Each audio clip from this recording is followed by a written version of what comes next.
Juan ve que este primer ángel dice, tenía el evangelio eterno.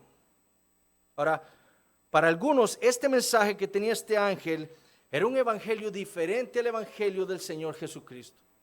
Y lo dicen porque en el original ese sustantivo evangelio no viene en Apocalipsis 14 con su artículo definido. Es decir, si usamos las reglas gramaticales del griego, literalmente Apocalipsis 14:6 dice que este ángel tenía un evangelio eterno. Y por esa razón, por ejemplo, los dispensacionalistas dicen que este es un evangelio diferente. Este es el evangelio del reino de Dios, dicen ellos. Es decir, el mensaje que va a ser predicado, según ellos, por los 144,000 judíos literales, que salvará el Señor después del rapto de la iglesia y que predicarán el mensaje cuando el reino de Dios, el reino del Señor Jesucristo sea establecido en la tierra por 1000 años. Obviamente eso no puede ser. Ciertamente solo aquí en Apocalipsis 14:6, pero en Romanos 1:1 también el sustantivo evangelio se encuentra sin su artículo definido.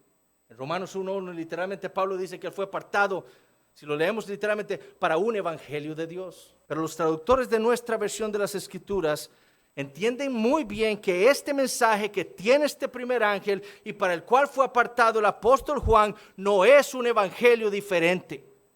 Es, como ponen aquí los traductores de nuestra versión, el evangelio eterno.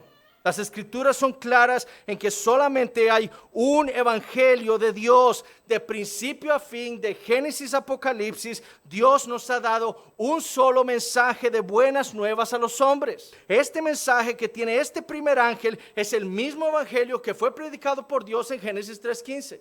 Es el mismo evangelio que predicaron todos los profetas. Es el mismo evangelio que predicó el Señor Jesucristo.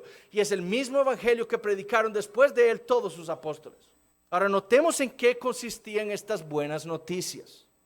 Versículo 7. El ángel dice a gran voz, temed a Dios y dadle gloria, porque la hora de su juicio ha llegado, y adorad a aquel que hizo el cielo y la tierra, el mar y las fuentes de las aguas. ¿Dónde está el mensaje de Cristo?, dicen algunos. ¿Dónde están las buenas nuevas del perdón de pecados?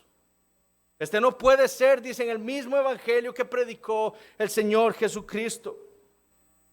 Pero la realidad es que sí lo es. Este es el mismo evangelio que tenemos a todo lo largo de las Escrituras. En Marcos 1:15, por ejemplo, el Señor Jesús llegó a Galilea diciendo, el tiempo se ha cumplido y el reino de Dios se ha acercado, arrepentíos y creed el evangelio.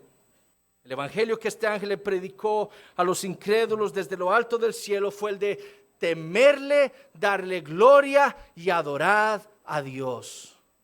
Pero adorar a Dios como el creador de todas las cosas. El problema que nosotros tenemos para identificar este mensaje del primer ángel con el evangelio es que pensamos que el gran pecado del hombre es no creer en el Señor Jesucristo. Es por eso que la predicación del evangelio de muchos cristianos está tan lejana de la predicación del Señor Jesucristo y de sus apóstoles. Por eso es que la predicación del evangelio de muchos cristianos es tan superficial. Porque le hacemos creer a los hombres que ellos están bien con Dios, que lo único que les falta para tener una vida perfecta es creer en Jesús. Solo eso. Él es la cereza sobre su helado. El gran pecado de los hombres no es no creer en el Señor Jesucristo. Esa es la evidencia del gran pecado de los hombres. El gran pecado de los hombres es haber rechazado a Dios como su creador. Porque la ira de Dios se revela desde el cielo contra toda impiedad e injusticia de los hombres que detienen con injusticia la verdad.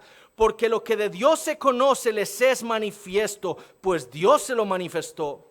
Porque las cosas invisibles de Él, su eterno poder y deidad, se hacen claramente visibles desde la creación del mundo, siendo entendidas por medio de las cosas hechas, de modo que no tienen excusa.